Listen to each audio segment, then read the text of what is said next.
more. Alright, the space itself, this larger fragmentation, we see that there's actually at least a hope in terms of where, although its biggest enemy, say, digital technology, can allow buildings of such nature to enhance its performance. Because one of the key things about the current debate is like supporting BCA's driver. It's really the whole discussions of building beyond, say, when from its conception to its completion as an object. It's really about the larger kind of lifespan, the life cycle of the entire building. And then that itself allows us to bring into discussion the entire spectrum of what constitutes this idea of built environment. It's no longer about brick and mortar, it's all the way to restart the next brick and mortar for another building, right? So one of the projects that's interesting, I think that we are working on, PLQ, the first few projects that works on the concept of master developer, the client and end lease. And I think what is interesting about PLQ for us is not just the project itself, but as a start, I think it starts with, say, the owner. Because the owner, many of you are aware, not just in terms of an international powerhouse, but land lease themselves has the component of not just development, but there's a design and construction as well as facilities management. So to start, that is already a request and part of the brief of how buildings should be discussed or looked at. Of course, besides the different kind of components that come together, there's aspects of quality public space that the building brings in terms of integrating the city as part of its component. In fact, I think it was just yesterday, I hope it's launched. So, this is us working with one of our tech partner, UTech, just in terms of how we continue to push this integration further in terms of the digital space. This is really looking at some of the technology that earlier, I think of course Alvin touched on in more detail, how we capitalize on Beam as a platform to allow us to create and integrate various aspects of intelligent tools to better understand the building, not just in terms of the space, but it's really its performance across its entire lifespan. Right? I'll move on a bit.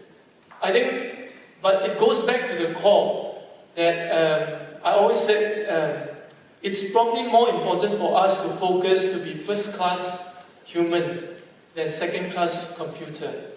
And it goes back to this very fundamental understanding of our setup in terms of its fragmentation.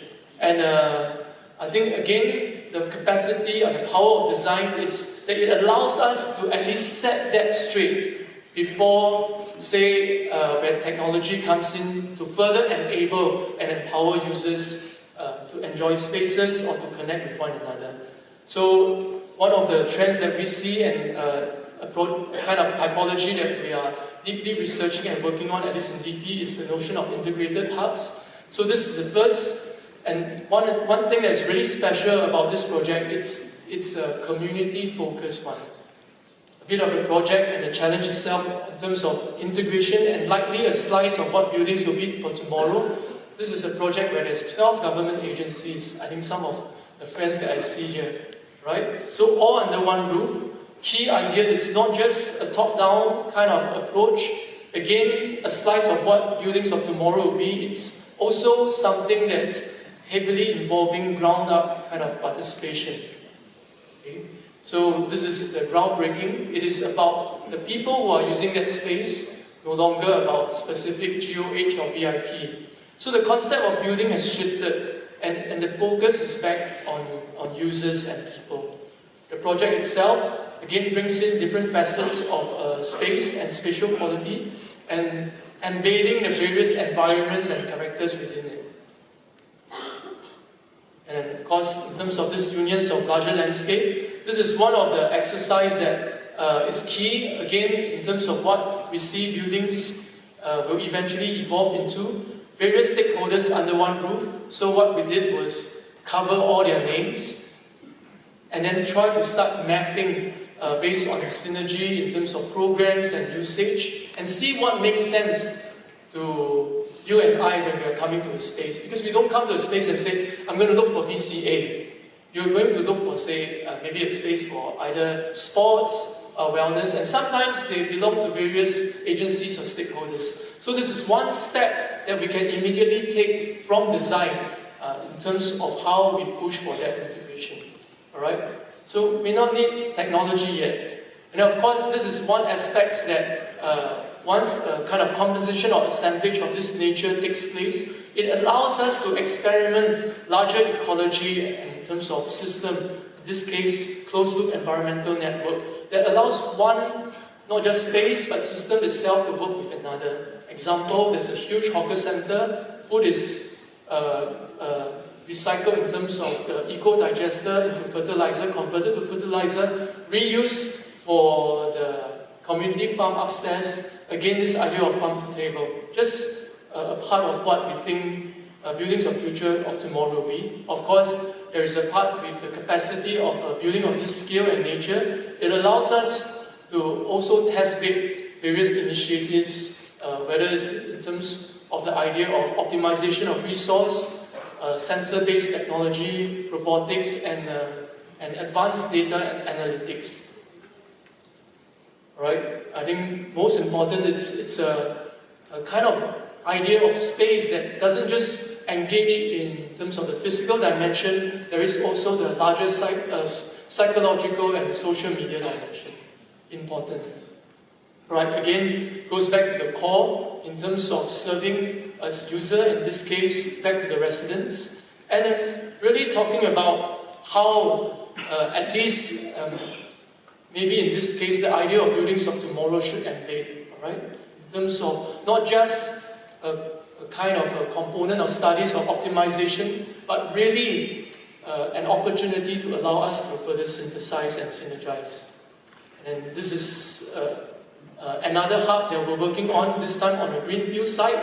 And what is interesting is it's not just the typical way of us conceiving objects within a space, putting it in, and like my landscape architects friend will always say, then we fill in all the in-between with green. That's what architects left for us. But in this case, they won the battle. We reversed that. We started with the greenfield, mapping the trees, and get the buildings to embed and work out an entire kind of a sustainable infrastructure.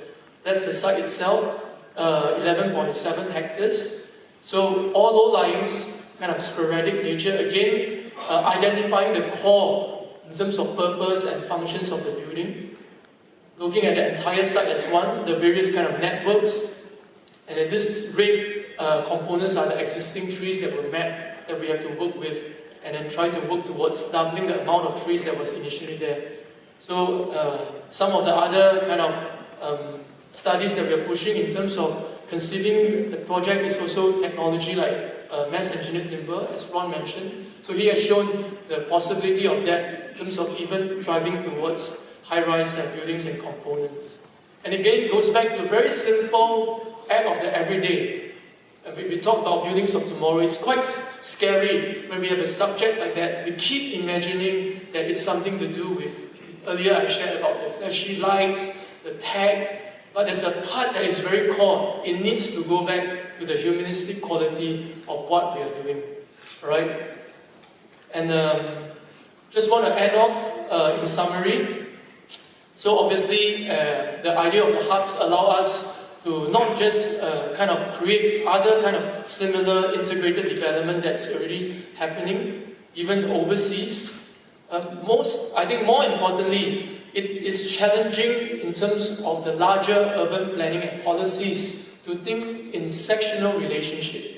Because a large part of city plan is still from top down, the kind of map. And the buildings of this component starts. Earlier I talked about cities, how it affects building, and now the conception or the ideation of buildings itself influencing the way urban planners and city planners look at planning three-dimensionally. And wanted to share that actually started off quite a while ago. This is one of our very earlier projects in DP, during Nation Building Golden Mile Complex. Ram Kuhas, I think, called it the prettiest building in this.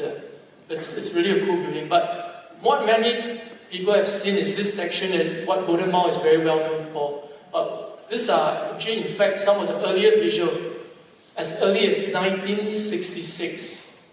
All right, that's more than 50 years ago. All right, about what the future of cities hold.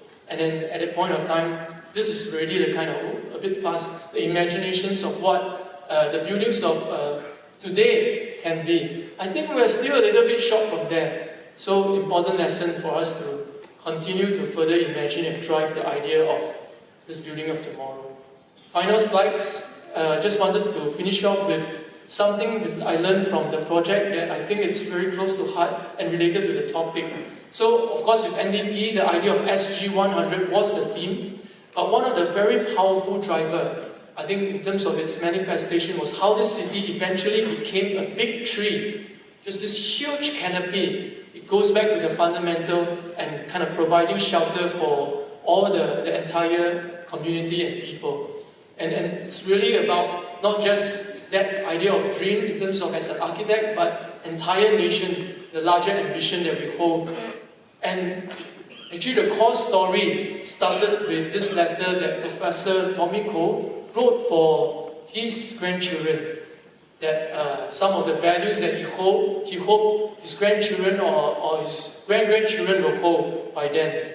And it goes back to very simple rules about loving the nation, this whole idea of how we feel for the world, our family, our friends. Don't worship money, not just make dollar make a difference. Be kind, loyal, and be culturally rich. And with that, thank you so much.